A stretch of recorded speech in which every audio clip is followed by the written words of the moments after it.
اور پالیسیز کے لیے بھی. بریگیڈیئر صاحب سے پہلے میں یہ جاننا چاہوں گا سر، 23 مارچ 1940 کا وہ یادگار دن جب مسلمانوں نے ایک قرارداد کی صورت میں اپنا ایک بھرپور مطالبہ بھی رکھا، قائد اعظم کی سربراہی میں پاکستان بھی ہم نے حاصل کیا، وہی محمد علی جناح جو ہمیں ایک پورا اکنامک ویژن بھی دے کے گئے، کیا وجوہات ایسی رہیں جو ابھی ڈاکٹر صاحبہ نے بھی بات کی کہ پاور کوریڈورز میں آنے والے لوگوں نے صحیح سے ذمہ داریاں نہیں ادا کی ان 75 برسوں میں، یا کچھ ہم ڈائیورٹ ہو گئے، یا پاکستان میں کچھ ایسے چیلنجز تھے کہ ہمیں سمجھوتے کرنے پڑ گئے؟ اس وقت جو لوگ تھے وہ اور ہی مخلوق تھی. شاید اس کی وجہ یہ تھی کہ جو قائد اعظم نے 2 نیشن تھیوری دی تھی، واضح کیا تھا کہ ہندو اور مسلمان 2 الگ الگ قومیں ہیں، اور نہ صرف معاشی طور پہ، سوشل ان کی ویلیوز، مذہبی طور پہ کہیں بھی وہ ایک طریقے سے نہیں رہ سکتے تھے. اور اسی آئیڈیالوجی کو لے کے اس قوم نے قائد اعظم کا ساتھ دیا، اور 7 سال بعد تقریباً یہ خوبصورت ملک جو کہ معجزے سے کم نہیں ہے پاکستان وجود میں آیا تھا. اچھا، وہی لوگ تھے جنہوں نے تحریک پاکستان میں قائد اعظم کا ساتھ دیا، اور اس کے بعد بہت سے لوگ مائیگریشن کر کے پاکستان میں آئے. پاکستان جیسے ابھی ڈاکٹر صاحب نے کہا کہ بہت تیزی سے ترقی کر رہا تھا، اور وہ شروع کے 10 سال دنیا دیکھتی تھی کہ جی پاکستان ایک نیا وجود میں آنے والا ملک کیسے تیزی سے ترقی کر رہا ہے. اس کے بعد ہم نے اصل میں وہ منزل جس کا تعین کیا تھا وہ کھو دی. ایک تو وہ ہے جیسے ہم نے کہا تھا، اللہ تعالیٰ سے کہا تھا پاکستان کا مطلب کیا؟ لا الہ الا اللہ. تو وہ شاید ہم اس سوچ سے ہٹ گئے، اور وہ لا الہ الا اللہ سے ہٹ کے ہم نے سوچا کہ جیسے ابھی ڈاکٹر صاحب نے کہا، میں پھر بھی کہوں گا، ہم نے سوچا کہ ویسٹ میں شاید ہمیں بہتر پاکستان کا مستقبل نظر آئے گا. اگر اسی عقیدے کے ساتھ، اسی اللہ تعالیٰ پہ اعتماد کے ساتھ ہمارے آنے والی نسل جو پاکستان کے بزرگوں کے بعد کی نسل تھی چلتی رہتی، تو ہم منزل ابھی تک پا چکے ہوتے. اچھا، راشد صدیقی صاحب ایک انڈسٹریلسٹ بھی ہیں اور بہت ساری بزنس آرگنائزیشنز کو سر آپ ہیڈ بھی کرتے ہیں. پاکستان کی پوری تاریخ اسٹرگل، اور آپ کی اسٹرگل تو اس وجہ سے منفرد ہے کہ آپ نے ایک عملی میدان میں، معاشی میدان میں بہت سارے چیلنجز کو عبور کیا ہے اور اکنامی میں اپنا رول پلے کر رہے ہیں. ریسنٹلی SIFC ہم نے سنا، بڑی امیدیں دوبارہ سے ہماری وابستہ ہوئیں، لیکن بہت سارے لوگ یہ کہتے ہیں کہ ہر دور میں ہم کچھ نئی چیز سنتے ہیں، امیدیں بھی وابستہ ہوتی ہیں، چیزیں چلتی ہیں، لیکن CPEC کو جب ہم سامنے دیکھتے ہیں تو ایسا لگتا ہے کہ ہم شاید خود ہی اپرچونیٹیز کو اویل نہیں کر پا رہے پاکستان میں. کیا ایسا ہی ہے؟ CPEC کا جیسے آپ نے ذکر کرا، CPEC سے ہم بے تحاشا ایڈوانٹیج لے سکتے تھے، لیکن ہمارا ایڈوانٹیج 95% چائنا لے کے چلا گیا، اور ہمارا ایڈوانٹیج ہم نے 5% بھی نہیں لیا. اس کا مطلب کیا ہو گیا کہ جو ہمارے بارگینر تھے CPEC کے اندر، ان کی ڈائنامکس نہیں تھی، ان کے پاس ہوم ورک نہیں تھا، اور شاید وہ ایک کرپٹ لوگ تھے یا جو بھی جس قسم کے لوگ تھے کہ انہوں نے اپنے ذاتی مفاد کے اوپر پاکستان کا سودا کر دیا. CPEC کے اندر جو پاکستان میں پیسہ آئے، $46 بلین آئے، شاید آپ کو پتا ہوگا ان میں سے بیشتر پیسہ ایسا تھا جو 19% ROI کے پر آیا تھا، 19% ریٹرن آف انویسٹمنٹ کے پر آیا تھا، اور میرے خیال سے کوئی 15 یا 20 بلین انہوں نے آپ کو ادھار دیا تھا، اور وہ بھی انہوں نے شاید آپ کو 4 سال یا 5 سال کے لیے دیا تھا.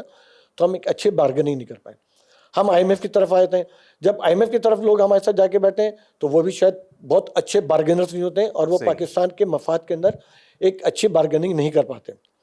اب آپ نے کہا ایسے کے پر دیکھیں، یہ تمام جتنی بھی چیزیں آپ لے کے آ جائیں گے، لیکن جب تک آپ ان تمام معاملات کے اندر اسٹیک ہولڈر کو نہیں بٹھائیں گے، جب تک آپ ان تمام معاملات کے اندر ان کو ایکسپرٹس کو آپ نہیں بٹھائیں گے، تو آپ چاہے SIFC لے کے آ جائیں، چاہے آپ CPEC لے کے آ جائیں، آپ کچھ بھی لے کے آ جائیں گے، اس کا آپ کو کوئی فائدہ، ملک کو فائدہ نہیں ہوگا. پاکستان کا حل کسی بھی چیز نہیں میں، صرف اور صرف پاکستان کا ایک حل ہے، industrialisation revolution is the only solution. ہمارے پاس کھانے کے لیے پیسہ نہیں ہے، ہم لوگوں سے لون لے رہے ہوتے ہیں، IMF سے پیسہ لے رہے ہوتے ہیں، اور ہم ٹیکسٹائل والوں کو اور دوسرے لوگوں کو جو ہے وہ ہم سبسڈی دے دے کے ہم کہتے ہیں جی تم اپنی انڈسٹری چلاؤ. میں بھی انڈسٹری چلا رہا ہوں، اور مجھے انڈسٹری چلانے کے لیے میں اپنا P&L خود بناؤں گا. میں کبھی بھی گورنمنٹ کے اوپر نہیں کہوں گا کہ اگر آپ مجھے پیٹرول سستا دے دیں گے، اگر آپ مجھے سود سستا دے دیں گے تو میری انڈسٹری چلے گی، ورنہ نہیں چلے گی. میں تو گورنمنٹ کو کہوں گا آپ مجھے بجلی دے دیں، آپ مجھے گیس دے دیں، اور ایسے ریٹ پہ دے دیں کہ جن لوگوں سے میرا کمپٹیشن ہے ان کے ریٹ کے اوپر دے دیں، کہ اگر بجلی جس ریٹ کے پر انڈیا کو مل رہی ہے ہم کو بھی دے دیں، بجلی جس ریٹ کے پر بنگلہ دیش کو مل رہی ہے اس ریٹ پہ ہم کو بھی دے دیں، ہم کو کوئی سبسڈی نہیں چاہیے. صحیح. تو ہم بے تحاشا بزنس کر سکتے ہیں. نوجوان ہیں خود بھی اور بڑی کم عمری میں ماشاءاللہ آپ نے انڈسٹری میں اپنا نام بنایا, ینگ سی اوز کے آپ پریزیڈنٹ بھی بنے, عفیف پیکیجز کو آپ چلا رہے ہیں بحیثیت سی ای او. کیا آپ کو لگتا ہے کہ ایک طرف ہم انڈیا میں دیکھتے ہیں امبانی گروپ کو, وہاں پر ان کے بیٹے کی بڑی شادی کی دھوم ہوتی ہے, سوشل میڈیا پر چیزیں وائرل ہوتی ہیں, کیا ہمارا نوجوان صرف چیزیں وائرل کرنے کی حد تک رہ گیا ہے یا آپ جیسا آئیکن بھی بن سکتا ہے پاکستان میں؟ بینگ اے پاکستانی اس وقت اپنے آپ کو پروف کرنا ہوگا کہ ہمارے businessman they are one of the best businessmen in the world. ہمارے یہاں ہر قسم کے آپ کو بزنس مین ملیں گے, جو چھوٹے سے لے کے اور بہت ہائی لیول کے بزنس مین. انفارچونیٹلی ہمارے پاس ایکسپوجر اتنا نہیں ہے, ہمارے پاس مارکیٹنگ اتنی نہیں ہے جتنی ہمارے پڑوسی ملک کے پاس اسٹرانگ مارکیٹنگ ہے. تو اس لیے ہمیں لگتا ہے کہ ہم ان سے بہت زیادہ پیچھے ہیں. ان کی بہت پازیٹیو مارکیٹنگ چل رہی ہوتی ہے اور ہمارے انفارچونیٹلی پاکستان کی ساری نیگیٹو چیزیں دکھائی جا رہی ہوتی ہیں. جو ایک پاکستان کی پازیٹیو چیز ہے, ایک پازیٹیو آؤٹ لک ہے, اس کو اگنور کیا جا رہا ہوتا ہے. تو اگر پاکستان کی بھی پازیٹیو امیج دکھانے آئیں گے تو ہمارے پاس بھی ایسے بہت بڑے بڑے گروپس ہیں, ایسے بہت بڑے بڑے بزنس مین ہیں جن کو ہم کور کر سکتے ہیں. تو اس کا ذمہ دار بھی کوئی اور ہے؟ جیسے باقی معاملات میں ہم نے کہہ دیا جی باقیوں کی غلطیاں ہیں جو پاکستان خمیازہ بھگت رہا ہے, یا نوجوان نسل سے آپ کو کوئی امیدیں ہیں کہ خود سے کچھ اپنے پیروں پہ کھڑے ہو جائیں گی؟ نوجوان عوام کو ڈفرینٹ پوڈ کاسٹ کے through, different media social media outlets کے تھرو ایک پروموٹ کیا ہوا ہے کہ نہیں آپ پاکستان سے باہر جائیں, پاکستان سے باہر جائیں, پاکستان سے باہر جائیں. پاکستان سے باہر جانا کوئی سولوشن نہیں ہے. اس وقت دنیا میں ہر ملک میں اکنامک چیلنجز ہیں. ہاں پاکستان میں اکنامک چیلنجز زیادہ ہیں, لیکن اسی حساب سے آپ کے پاس اپرچونیٹیز بھی بہت زیادہ ہیں. آپ کے پاس ایک انٹرنس ٹو بزنس پاکستان میں بہت آسان ہے کہ آپ کو کوئی بھی نیا بزنس سیٹ اپ کرنا ہے تو پاکستان میں آپ کے لیے اس کے لیے بہت آسانی ہے. آپ چھوٹا سا بزنس سٹارٹ کرنے جائیں, آپ کے اوپر اتنی ریسٹرکشن نہیں ہے. پر آپ دنیا میں کہیں پہ بھی اور پہ جائیں گے, کہیں بھی اور جائیں گے, ایک ڈیولپ کنٹری میں جائیں گے تو آپ کو پہلے تو 10 فارمز بھرنے ہوں گے, آپ کو بزنس اکاؤنٹس کھولنے ہوں گے. ہمارے یہاں انٹرپرینر کے لیے اتنی آسانی ہے کہ آپ اپنے پرسنل لیول کے اوپر, انٹرپرینرشپ کے اوپر, پروپرائٹرشپ کے اوپر آسانی سے بزنس سٹارٹ کر سکتے ہیں. ناظرین ایک مختصر سے وقفے کی جانب جائیں گے اور بریک کے بعد کچھ اور ویژنری باتیں ہوں گی. ہمارے ساتھ ہمارے مہمانان موجود ہیں, آپ بھی ہمارے ساتھ رہیے.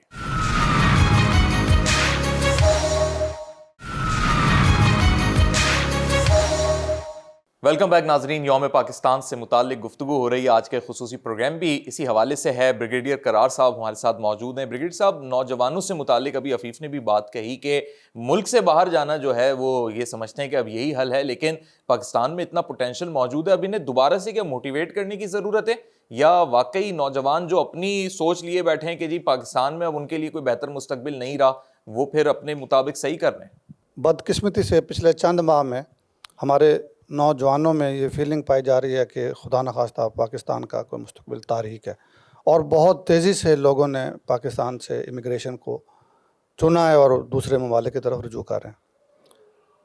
اصل میں یہ سوشل میڈیا پہ جھوٹا پروپیگنڈا اور پاکستان کے دشمنوں کی جو سازش ہے کہ جوانوں کو مایوس کر دیا جائے. ادروائز آپ یقین کریں کہ اپنا ملک ہوتا ہے. اپنے ملک کی سوکھی روٹی باہر کے پراٹھے سے بہت اچھی ہوتی ہے. کرونا آیا, کرونا کے بعد پھر آپ نے دیکھا 2022 میں اتنے بڑے لیول پہ سیلاب آیا پورے پاکستان میں. کم از کم میں نے اپنی زندگی میں اتنا بڑا سیلاب نہیں دیکھا. چاروں صوبوں میں آیا ہو, بلوچستان میں آیا, کے پی میں آیا, سوات کے ساتھ, سوات ریور کے ساتھ جتنے شہر تھے ساروں میں تباہی آئی. تو ایک قدرت کی طرف سے امتحان میں اس کو لیتا ہوں کہ قدرت کی طرف سے امتحان آیا, اور ہمیشہ جس انسان کا, جس نوجوان کا اللہ تعالیٰ پہ ایمان پختہ ہے, اعتماد پختہ ہے, وہ ڈٹ کے یہیں مقابلہ کرے گا. جیسے میں نے عرض کیا کہ باہر کے چند شاید آپ کو ڈالرز اچھے لگیں, آپ اپنے ملک کو ڈرین کر رہے ہیں. یہ باہر کے ممالک ایسے نہیں لیتے, آپ کے اچھے پڑھے لکھے لوگوں کو لے لیتے ہیں, اور اس کے بعد آپ کے اپنے ملک میں جو آپ کے خاندان کے 2 بچے باہر چلے گئے, باقی 4 اس ملک میں رہ جاتے ہیں, جو ڈرین شدہ ملک کہلائے گا, جس میں برین نہیں رہے. تو اگر آپ یہاں پہ کوشش کریں, میں یہ نہیں کہتا باہر جائیں, پڑھنے کے لیے جائیں, تجربہ حاصل کریں, تجربہ حاصل کرنے کے بعد پھر پاکستان آئیں, تعلیم بے شک باہر سے حاصل کریں. Do you agree with this point کہ جو راشد صاحب نے کہا کہ انڈسٹریل ریولوشن جو ہے وہ بہت ضروری پاکستان کا واحد حل ہے, بہت ضروری ہے, اور اس کے لیے حکومت کو چاہیے. سب سے زیادہ جو ذمہ داری ہے حکومت وقت پہ ہے. ہمارے جو صنعت کار ہیں, ہمارے ہاں جو لوگ انڈسٹری لگا رہے ہیں, ان کو سہولیات دیں. ان کے لیے خاص طور پہ جیسے انہوں نے کہا کہ ہمیں بجلی دیں, جہاں پہ گیس کی ضرورت ہے گیس دیں. تو ان سہولیات کو مہیا کرنا اور اس پروسیس کو ون ونڈو آپریشن کے تحت آسان بنانا کہ کراچی میں آپ مس مینجمنٹ ختم کر دیں, ان کی روڈز کو ٹھیک کر دیں. اب جیسے راشد صدیقی صاحب کرنگی میں ہیں, آپ کراچی کی مین کرنگی روڈ کو چھوڑ کے سائڈوں میں ادھر جا کے تو دیکھیں 4-4 فٹ کے گہرے کھڈے, ٹرک بھرے ہوئے جاتے ہیں, وہ ٹرک والا ڈر رہا ہوتا ہے, جو اس نے سفر 5 منٹ میں کرنا ہوتا ہے وہ آدھے گھنٹے میں نہیں کر پاتا. تو یہ مس مینجمنٹ ہے, یہاں کے گٹر ابل رہے ہیں. صحیح ہے. صرف کراچی شہر اس کو اگر حکومت توجہ دے, آپ یقین کریں 6 ماہ میں اس کا انفراسٹرکچر بہتر کر دیں, کراچی پورے ملک کو پال سکتا ہے. میں اسی کنٹینیوشن کے ساتھ ڈاکٹر صاحبہ سے بھی پوچھنا چاہوں گا. ڈاکٹر صاحبہ, انڈسٹریل ریولوشن کا بھی ذکر ہو رہا ہے, آپ نے بھی ایک آلٹرنیٹیو حل دیا IMF سے ہٹنے کے لیے.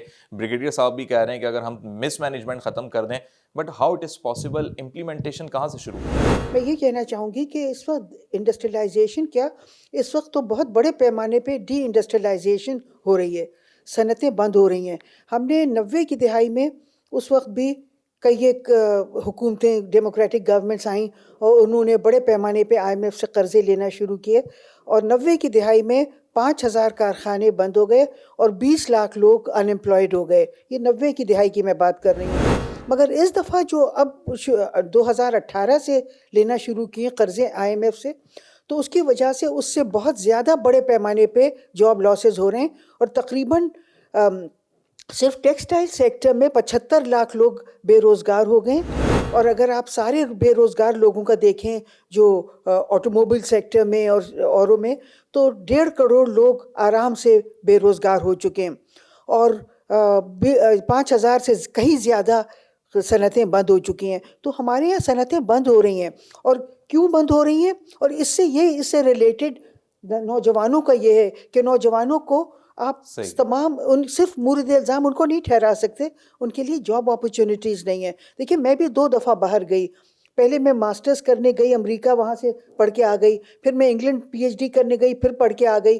تو مجھے بھی مطلب یہ تھا کہ بہت ضروری ہے کہ میں جا کے اپنے ملک کی خدمت کروں. مگر جو لوگ نہیں واپس آ رہے ہیں, آپ ٹوٹلی ان کو مورد الزام نہیں ٹھہرا سکتے, کیونکہ ہم نے ہمارے جو حکمراں طبقہ ہے اس کے لیے اس کو بہت آسان لگتا ہے کہ IMF سے قرضے لے کے آئیں, اور اس کی وجہ سے IMF جو شرائط لگاتی ہے تو اس میں ڈی ویلیویشن کی وجہ سے ہماری جو کیپٹل گڈز ہیں, انڈسٹریل را مٹیریل ہے, پیٹرول ہے, وہ بہت مہنگا ہو جاتا ہے.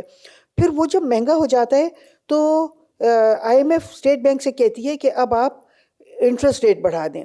انٹرسٹ ریٹ جب بڑھائی جاتی ہے جب آپ کا ڈیمانڈ پل انفلیشن ہو, جب زیادہ اکانومی ہیٹ اپ ہو رہی ہو, تو آپ انٹرسٹ ریٹ کو بڑھاتے ہیں. ہمارا ڈیمانڈ پل انفلیشن ہے ہی نہیں, ہم تو ڈی ویلیو کرتے ہیں, اس کی وجہ سے کاسٹ آف پروڈکشن بڑھتی ہے, تو کاسٹ پش انفلیشن ہے. مگر ہماری گورنمنٹس بغیر سوچے سمجھے, جیسا کہ انہوں نے کہہ دیا, جیسا میں کہہ رہی تھی نا کہ کچھ لگتا ہے احساس کمتری ہے, تو وہ کہتے ہیں کہ انٹرسٹ ریٹ بڑھا دو.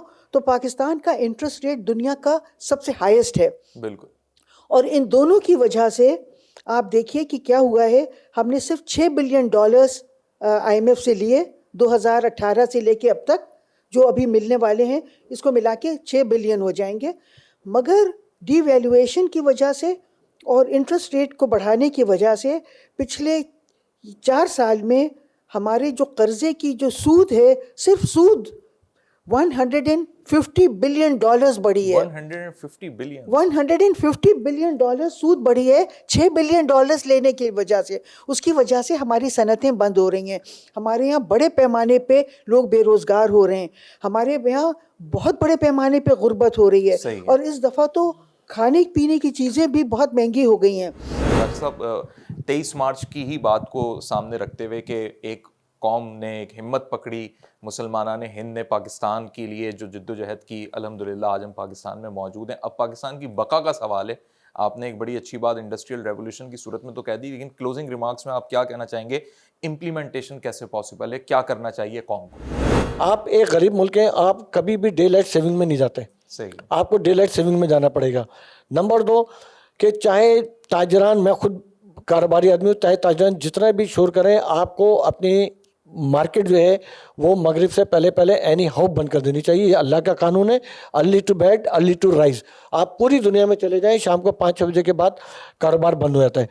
پھر آپ کو بیگر صاحب نے ایک بات کہی کہ ہمارا جو انفراسٹرکچر ہے نا اس کے اوپر ہم کو کام کرنا پڑے گا. ہم اپنا پیٹرول, آپ کو معلوم ہے کہ ہمارا جو سب سے بڑا ٹی بل بنتے ہیں وہ ہمارے پیٹرول کی امپورٹ سے بنتے ہیں. صحیح. ٹھیک ہے, ہم اپنا پیٹرول کس طرح سے جلا رہے ہوتے ہیں. آپ یہ دیکھیں کہ جب اگر آپ کبھی بھی کسی ایک شادی ہال میں چلے جائیے گا اور اس شادی ہال کے اندر آپ شادی ہال والے آپ کو 8 بجے انوائٹ کرتے ہیں اور 11 بجے کھانا کھلاتے ہیں اور 12 بجے شادی ہال ختم ہوتا ہے, تو 4 گھنٹے تک آپ ایک شادی ہال کے اندر, میں گیا تھا بہت چھوٹے سے شادی ہال میں گیا تھا تو میں نے 700 یا 800 بلب اپنی آنکھوں سے خود گنے تھے. ٹھیک ہے, ان کے اوپر ہم کو اپنے عیاشی ختم کرنی چاہیے. ڈاکٹر صاحبہ ون لائنر سولوشن کیا دینا چاہیں گے؟ جی, ون لائنر سلوشن تو یہ ہے, ایسے ماہر معاشیات کو بھی موقع دیں جن کے پاس سلوشنس ہیں, صحیح. اور ایسے لوگوں کو بھی موقع دیں جو محب وطن ہیں, ڈوئل نیشنلز نہیں ہیں, پاکستانی ہیں اور پاکستان سے محبت کرتے ہیں اور ایماندار ہیں. ٹھیک ہے. اچھا, لاسٹ حفیظ میرا آپ سے یہ کوشچن ہے کہ ایک ینگ بزنس لیڈر کے طور پہ کیا آپ یہ سمجھتے ہیں کہ آپ خود بھی یا اور نوجوان بھی پاکستان کی سیاست میں آنا چاہیں گے جو حالات چل رہے ہیں دیکھتے ہوئے؟ دیکھیں, انفارچونیٹلی جو پاکستان کی سیاست ہے یہ ایک, ہم ڈیموکریسی میں تو رہتے ہیں لیکن یہ ایک ڈیموکریٹک ہمارے پاس جو پولیٹکس ہے وہ ہے نہیں. یہاں پہ لوگوں کی فیملی وائز پولیٹیکل پارٹیز چل رہی ہوتی ہیں انفارچونیٹلی, تو کوئی بھی ایسا انسان جو ہے وہ پولیٹکس میں آنے کو پریفر ہی نہیں کرتا کہ اس کو پتہ ہے کہ اس کو ایونچولی وہ ٹاپ پوسٹ وہ مل ہی نہیں سکتی, کیونکہ اس کو ایونچولی وہ پوسٹ انہی پولیٹیکل پارٹیز کے ہیڈز کو ملتی سیاسی نظام ہے. ایگزیکٹلی. تو انفارچونیٹلی ہمارے یہاں پولیٹیکل سچویشن, ہمارے یہاں پولیٹکس کی ایک انوائرمنٹ ایسی ہے کہ اس وقت ینگ جنریشن پولیٹکس میں آنے کو تیار نہیں ہے, اور اتنی کرپشن اور مس مینجمنٹ کی وجہ سے پولیٹیشینس کا جتنا نام خراب ہو گیا ہے, تو کوئی بھی نئی جنریشن والا پولیٹکس میں آنے میں دیکھتا ہے کہ اس سے میری امیج زیادہ خراب ہوگی, بہتر نہیں ہو سکتی. تو آپ کے مائنڈ میں پھر ون لائنر سولوشن کیا ہے؟ اگر نوجوان پالیٹکس میں بھی نہیں جائے, آپ کی طرح ہر کوئی بزنس بھی نہیں کر سکتا کیونکہ بہت سارے نوجوانوں میں کیپیبلٹیز ہی نہیں ہے, ہمارا تو ایک بڑا طبقہ پڑھا لکھا ہی نہیں ہے, سب سے بڑا مسئلہ یہ ہے, تو کیا کرے پھر نوجوان؟ ہمیں گورنمنٹ لیول پہ, انڈیویجول لیول پہ ہمیں ایک جو نا آپ کہہ سکتے ہیں ایک پروموشن چلانی ہوگی, ایک مہم چلانی ہوگی کہ پاکستان فرسٹ کا آپ کو سب سے پہلے لانا ہوگا, کہ جو ڈیسیجن لیں, ہم جو اسٹیپ لیں اس میں ہماری انڈیویجول بہتری ہو نہ ہو, پاکستان کے لیے بہتری ہے تو ہمیں یہ اسٹیپ لینا ہوگا.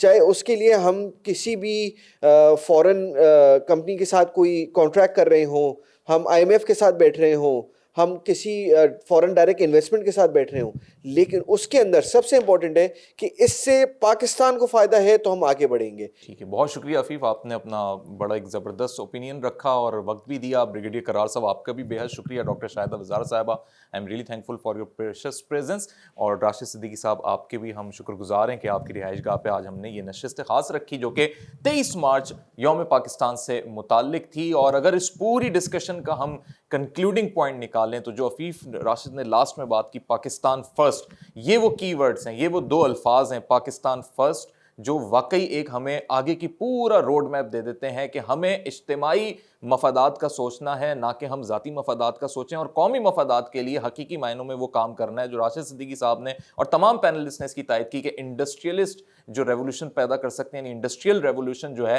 وہی پاکستان کی تقدیر بدل سکتا ہے. تو آج کے اس پروگرام کے حوالے سے ہم نے یہ اپنا آپ کے سامنے ایک پوائنٹ آف ویو رکھا. آج اسی پروگرام کے حوالے سے, یوم پاکستان کے حوالے سے, کیونکہ پاکستان کی سلامتی اور خود مختاری اور اس کی ترقی کے لیے دفاع پر جو گامزن ہمارے سپاہی ہیں, ہمارے جو جوان ہیں, جو شہادتیں رونما ہو رہی ہیں, اور رمضان المبارک کے مہینے میں بھی وزیرستان کا چاہے معاملہ ہو یا پھر گوادر کا معاملہ ہو, جس طریقے سے ہماری افواج پاکستان اپنا کردار ادا کر رہی ہے, تو آج کے دن 23 مارچ کی مناسبت سے یوم شہداء پر ایک پروقار تقریب ہوئی بدین میں رینجرز کی جانب سے. ناظرین, ایک مختصر سے وقفے کی جانب جائیں گے.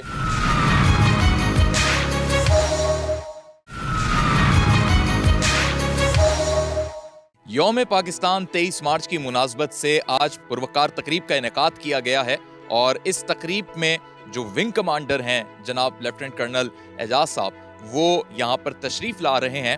اور ونگ کمانڈر کی آمد کے ساتھ ہی ہوتا یہ ہے کہ اس تقریب میں پرچم کشائی سے آغاز ہوتا ہے. تو آج یوم پاکستان کی مناسبت سے جہاں ونگ کمانڈر تشریف لا چکے ہیں, کوارٹر گارڈز نے ان کا استقبال کیا ہے, اور اب ونگ کمانڈر کوارٹر گارڈز کی جانب بڑھ رہے ہیں تاکہ وہاں پر پرچم کشائی کی یہ تقریب منعقد ہو سکے.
یہ غازی یہ تیرے پر اسرار بندے جنہیں تو نے بخشا ہے ذوق خدائی.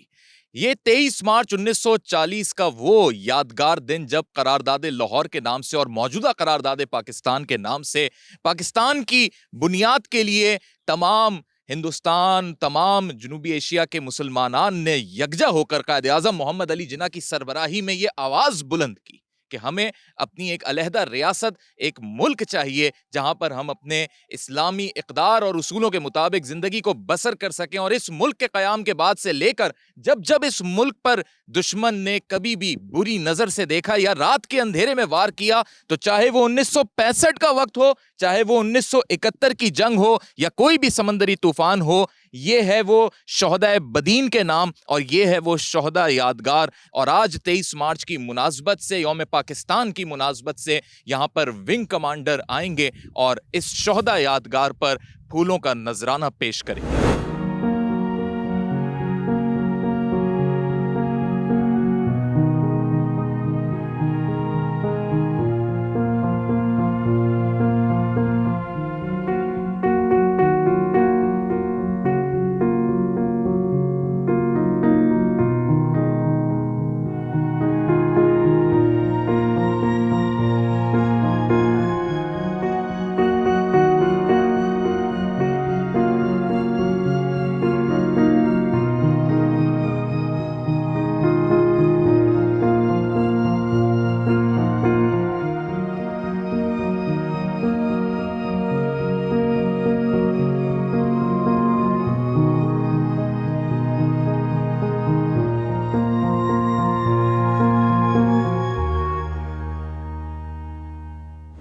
تیئیس مارچ یوم پاکستان کی مناسبت سے پاکستان رینجرز کے بدین میں موجود اس ونگ میں بہت ہی خوبصورت پرچم کشائی کی تقریب کے بعد یادگار شہداء پر ونگ کمانڈر نے پھول پیش کیے. ہمارے ساتھ موجود ہیں wing commander lieutenant colonel Ijaz Ali صاحب.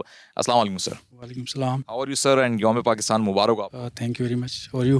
الحمدللہ sir and thank you so much. Ramzan المبارک کے ان دنوں میں یوم پاکستان اس دفعہ آ گیا ایک مرتبہ پھر، اور الحمدللہ پوری قوم جو ہے جہاں عبادتوں میں مصروف ہے، وہیں سب سے امپورٹنٹ ہمیں یہ لگتا ہے کہ جس طرح ہمارے اکابرین نے سر پاکستان بنایا اور وہ انہوں نے ہمیں ایک نعمت سے نواز دیا، تو یہ پوری قوم پہ ابھی یہ ذمہ داری عائد ہوتی ہے. لیکن ہم یہ سمجھتے ہیں کہ افواج پاکستان کی جو اس میں قربانیاں ہیں وہ کبھی فراموش نہیں کی جا سکتی. اور آج آپ کا اس 23 مارچ کے موقع پہ یہاں پر یادگار شہداء پہ آنا اور اس طریقے سے پھول پیش کرنا اس بات کو ثابت کرتا ہے کہ ہمارے شہداء کی مرہون منت یہ ملک قائم ہے اور ہمیشہ قائم رہے گا. سب سے پہلے جو ہے نا، میں تمام جتنے بھی سیکیورٹی کے ادارے ہیں اس میں آرمی، رینجرز، پولیس، لیویز، ہمارے ایف سی کے جوان جتنے بھی بارڈرز کے اوپر اس ٹائم اپنی ڈیوٹیاں سر انجام دے رہے ہیں، سیاچن سے لے کے گوادر تک، ساروں کو خراج عقیدت پیش کرتے ہیں آج کے دن کی مناسبت سے. جہاں تک سوال شہداء کا ہے تو یہ ایک چھوٹی سی بات نہیں ہے، ایک بہت بڑی بات پوچھی آپ نے. اس کے لیے آپ کو دن چاہیے، مہینے چاہیے ایکسپلین کرنے کے لیے. لیکن کیونکہ میں بدین کے مقام پہ کھڑا ہوں یہاں پہ، اور یہاں پہ شہداء کی بڑی قربانیاں ہیں، چاہے وہ 48 ہو، 65 ہو، 71 ہو. آپ نے خود دیکھ لیا یہاں پہ جو ہے نا شہداء کی بہت لمبی فہرست ہے یہاں پہ، ٹھیک ہے. اور یہ فہرست یہاں پہ نہیں رکتی ہے، بیسیکلی یہاں سے سٹارٹ ہوتی ہے کشمیر تک، پھر آپ جو ہے نا آپ کے ویسٹرن بارڈر پہ جو ہے نا وہاں تک یہ پھیلتی ہے ساری. اور ہر شہید کے پیچھے اس کی اپنی ایک الگ کہانی ہے، جس نے ہماری آزادی کے لیے، ہمارے جو فور فادرز تھے ان کی آزادی کے لیے اپنی جانوں کا نذرانہ پیش کیا. اور اگر ہم آزادی کے اس فضا میں آج سانس لے رہے ہیں تو یہ ان کی مرہون منت ہے. بندہ اپنے گھر میں بیٹھ کے کسی پرفضا مقام پہ بیٹھ کے یا کسی پارک میں بیٹھ کے باتیں تو کر سکتا ہے، بہت آسان ہے باتیں کرنا. لیکن ایک بندہ جو دشمن کی آنکھوں میں آنکھیں ڈال کے، اس سے لڑ کے، جو آزادی ہمارے لیے اس سے چھین کے ہمیں جو دیتا ہے، وہ الفاظ میں ہم اس کو بیان نہیں کر سکتے. اور یقین جانیے، اور یہ شہداء کی ایک داستان ہے بہت لمبی. ابھی بھی میں یہاں پہ آ رہا ہوں بدین میں، اس سے پہلے میں جس یونٹ کو کمانڈ کر رہا تھا اس کے 272 شہداء تھے. یہاں پہ آپ نے دیکھ لیے تقریباً 36 کے قریب شہداء ہیں. تو ہر ونگ ہو، چاہے یونٹ ہو، سیٹ اپ ہو، جو بھی ہو، اس میں ایک شہداء کی تاریخ ہے. اور اس میں جو اور اس سے زیادہ آج کل میں آپ کو کیا سمجھاؤں کہ اگر آپ نے آزادی کی قیمت پوچھنی ہے تو ہمارے کشمیری بھائیوں سے پوچھیں. اگر آپ نے آزادی کی قیمت پوچھنی ہے تو آج جو شام کی جو حالت ہے ان سے پوچھیں کس طرح وہاں پہ خانہ جنگی کرائی گئی اور ان سے آزادی چھینی گئی. آپ فلسطینی بھائیوں سے پوچھ لیں کہ جو ہے نا کتنا قیمتی ہے ایک آزاد فضا میں سانس لینا, جہاں پہ آپ باہر روڈ پہ بیٹھ کر آرام سے اذان پڑھ سکتے ہیں, آپ نماز پڑھ سکتے ہیں, آپ ریلیجیس پریکٹسز کر سکتے ہیں. آپ بتائیں جو ایسے ممالک جہاں پہ آپ کو آزادی حاصل نہیں ہے ان سے پوچھ لیں اس کی قیمت. کمانڈر صاحب یہ بھی بتائیے, نوجوان نسل بھی یہ جاننا چاہتی ہے کہ وہ کیا چیز ہے جو افواج پاکستان کو ہر لمحہ تیار رکھتی ہے کہ وہ اپنی جانوں کا نذرانہ بھی پیش کر دیتے ہیں. کبھی کوئی ایسا موقع بھی آتا ہے, کیونکہ بارڈر فورس کو آپ لیڈ کر رہے ہیں, تو یہاں پر یہ بات ہم سب جاننا چاہتے ہیں کہ ایسا کیا وہ جذبہ ہوتا ہے ہمارے جوانوں کے سینوں میں کہ وہ گولی کھا لیتے ہیں, اپنے سینے پہ شہادت پیش کر دیتے ہیں, لیکن وطن پر آنچ نہیں آنے دیتے. پاکستان جو بنا ہے اس کے کانسیپٹ کو سمجھنے کی ضرورت ہے ہمیں. ٹھیک ہے, پاکستان اسلام کے نام پہ بنا ہے اور اللہ تعالیٰ نے رمضان المبارک میں یہ تحفہ ہمیں پیش کیا ہے اور یقیناً 27ویں کی رات کو پیش کیا ہے. اور جو بھی اس فوج میں, جو بھی رینجرز میں, FC پولیس, جس بھی سیکورٹی ادارے میں سروس کرتا ہے, اس کے پیچھے اس کا جو موٹیویشن ہوتا ہے وہ اسلام کا موٹیویشن ہوتا ہے. وہ اپنے آپ کو ایک مجاہد سمجھ رہا ہوتا ہے اور جا کے بارڈر کے اوپر جہاں پہ اس کے پاس سگنلز بھی نہ ہوں, پانی بھی کم ہو, کھانے کا بھی جو ہے نا لمیٹڈ ریسورسز ہوں, اس میں جو ہے نا وہ زندگی گزار رہا ہوتا ہے. لیکن اس کے جو دل میں ایک جذبہ ہوتا ہے وہ ایک مجاہدانہ جذبہ ہوتا ہے اس میں. دوسری بات یہ ہوتی ہے کہ ہم ٹریننگ کرتے ہیں, جوان کو کراتے ہیں, بہت ٹریننگ کرتے ہیں. ٹھیک ہے, بندے کا مقصد جو ہے نا شہید ہونا نہیں ہوتا ہے. بیسکلی بندے کا مقصد آپ کا جو دشمن ہوتا ہے اس کو واصل جہنم کرنا ہوتا ہے آپ نے, اور اپنی ملک کی دفاع کرنی ہوتی ہے. لیکن سنس آپ اللہ کی راہ میں آپ لڑ رہے ہوتے ہیں, اپنے جان کا نذرانہ پیش کر رہے ہوتے ہیں, یعنی اس لیول تک جاتے ہیں, تو جب آپ شہید ہو جاتے ہیں تو پھر اللہ تعالیٰ آپ کو اپنے جو ہے نا اس رتبے سے نواز دیتا ہے کہ وہ جنت میں بھی جا کے کہتا ہے کہ نہیں, مجھے دوبارہ دنیا میں بھیجا جائے تاکہ میں دوبارہ شہادت کی موت پالوں. یہ ہمارا کانسیپٹ ہوتا ہے بیسکلی. اس میں کوئی مال و متاع اور اس طرح کی چیز کا کوئی کانسیپٹ نہیں ہے. سر تھینک یو سو مچ سر, اور ہماری بڑی دعائیں ہیں افواج پاکستان کے ساتھ پوری قوم کی کہ ہر لمحہ ہماری سرحدوں کی آپ حفاظت کرتے رہیں تاکہ پاکستان شاد باد رہے. بہت مہربانی, شکریہ, تھینک یو. ناظرین, یوم پاکستان کی مناسبت سے پاکستان رینجرز ہو یا افواج پاکستان کے کوئی بھی ہماری فوج ہو, ہر فوج اب اس وقت سبز ہلالی پرچم کے ساتھ اس عزم کو دوبارہ سے دہرا رہی ہے کہ وطن عزیز کے دفاع کے لیے, وطن عزیز کی اساس اور نظریات کو قائم رکھنے کے لیے ہمیشہ اپنے خون سے, اپنی جدوجہد سے, اپنی کامیابی سے ہمیشہ اپنے اس پرچم کو ہم بلند رکھیں گے. علامہ اقبال کے ان مصروں کے ساتھ میں اس سیگمنٹ کا اختتام یہاں پر کروں گا کہ علامہ اقبال نے کہا کہ غلامی میں نہ کام آتی ہیں شمشیریں نہ تدبیریں, جو ہو ذوق یقین پیدا تو کٹ جاتی ہیں زنجیریں, اور کوئی اندازہ کر سکتا ہے اس کے زور بازو کا, نگاہ مرد مومن سے بدل جاتی ہیں تقدیریں. تو یہ جو مرد مومن ہے, یہ افواج پاکستان کے ہمارے وہ جوان ہیں جن کی یہ قربانیاں اور ان کی داستان آج شہداء یادگار شہداء پر بھی درج ہے. اس پروگرام کے حوالے سے آپ اپنا فیڈ بیک دے سکتے ہیں, فیس بک ٹویٹر پہ ہمیں فالو کر سکتے ہیں, یوٹیوب پہ سبسکرائب کر سکتے ہیں. نیکسٹ پروگرام تک محمد عمر خان کو دیجیے اجازت. اللہ حافظ. جتنا گورنمنٹ گھروں کو پیسا جا رہا, مارا جا رہا ہے, ان کو تکلیف ہے مارے گی.